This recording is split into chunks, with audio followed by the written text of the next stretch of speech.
নমস্কার বন্ধুরা, আপনারা সকলে কেমন আছেন? আশা করি ভালো আছেন। এই দেখুন, তোমাদের দাদাভাই বাজার থেকে কত বড় একটা মাছ কিনে এনেছে। এই মাছটারই আজকে মজাদার একটা রেসিপি শেয়ার করে নিচ্ছি। চলুন আমরা। এই দেখুন বন্ধুরা, আমাদের এই কলা বাগান, এখান থেকে কিছু পাতা কেটে নিই। এখান থেকে কাটা হয়ে গেলে আমরা এটা নিয়ে মাছ কাটতে যাব।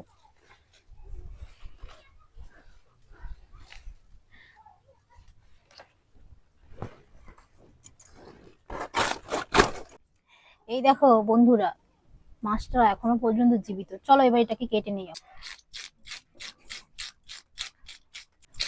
মাছটা কতটা বড় দেখেছেন বন্ধুরা, আমার হাতেই আসছে না, এত বড় মাছ।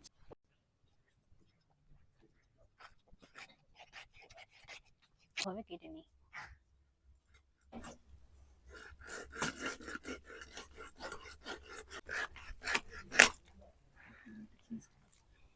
এই দেখুন মাছ বন্ধুরা, মাছের পেটে ডিমে ভর্তি।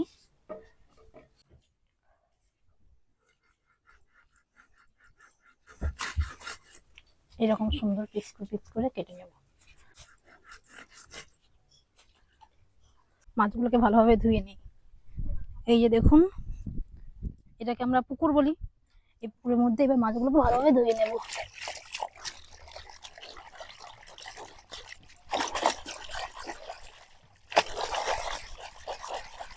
এই দেখুন বন্ধুরা, মাছের ঝোলের জন্য আলুগুলোকে ভালোভাবে কেটে নিন। এরকম চৌকো চৌকো করে কেটে নেবেন। এরকম ভাবে কেটে নেবেন। এবার বাটনাটা করে নেব। শিলের মধ্যে সমস্ত কিছু দিয়ে দিলাম।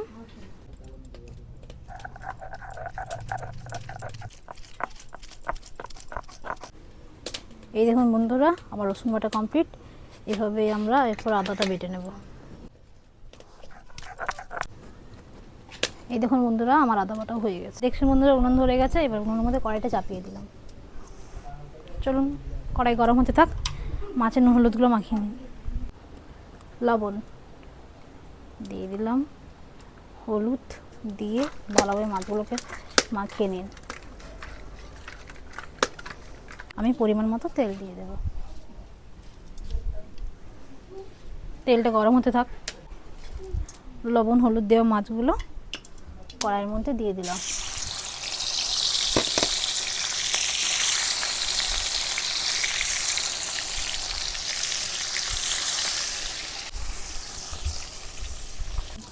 এক সাইড করে এবার উল্টে পাল্টে ভালো করে ভেজে নিতে হবে। এই দেখুন কত সুন্দর বৃষ্টি পড়তিছে, আর এইদিকে আমি রান্না করতেছি। এই দেখুন বন্ধুরা, মাছগুলো ভালোভাবে ভাজা হয়ে গেছে। এবার এগুলো তুলে নেব।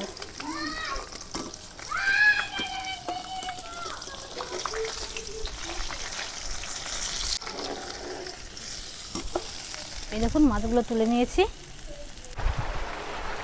এরপর এর মধ্যে তেল দিয়ে দেবো। কড়াই তেলটা তেবে গেছে। এর মধ্যে শুকনো পেঁয়াজ দিয়ে দিলাম। পেঁয়াজগুলো দেখুন সুন্দর সোনালি কালার এসে গেছে। রসুন বাটাটা দিয়ে দিলাম। একে একে আদা বাটা, টমেটোগুলো দিয়ে ভালোভাবে কষিয়ে নিলাম।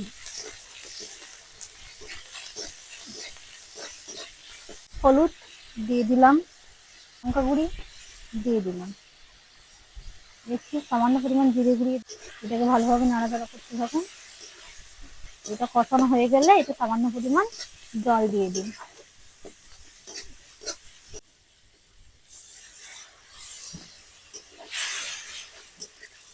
দেখুন বন্ধুরা, মশলা থেকে তেল চড়ে এসেছে। এবার এই কুটে রাখা আলুগুলো এর মধ্যে দিয়ে দিলাম। দিয়ে ভালোভাবে নাড়াচাড়া করে লবণ দিয়ে দিলাম। এরপর জল দিয়ে দিলাম।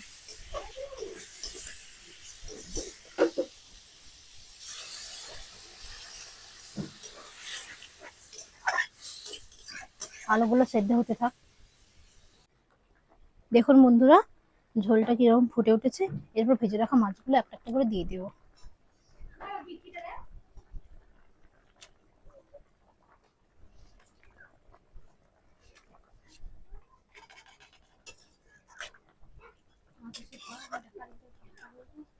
ঢাকনা দিয়ে দেবো। খানিকক্ষণ পর এটা নামিয়ে নেব। এই দেখুন বন্ধুরা, আমার মাছের ঝোলটা হয়ে এসছে। এরপর এর মধ্যে আমি ধনেপাতাগুলো দিয়ে দিলাম।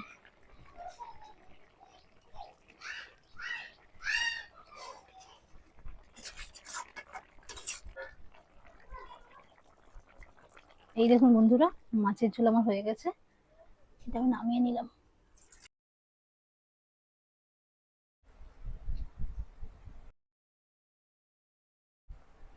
দেখুন বন্ধুরা, মাছটা কত সুন্দর সিদ্ধ হয়েছে ভেতর থেকে, ফুলে ফুলে আসছে মাছটা।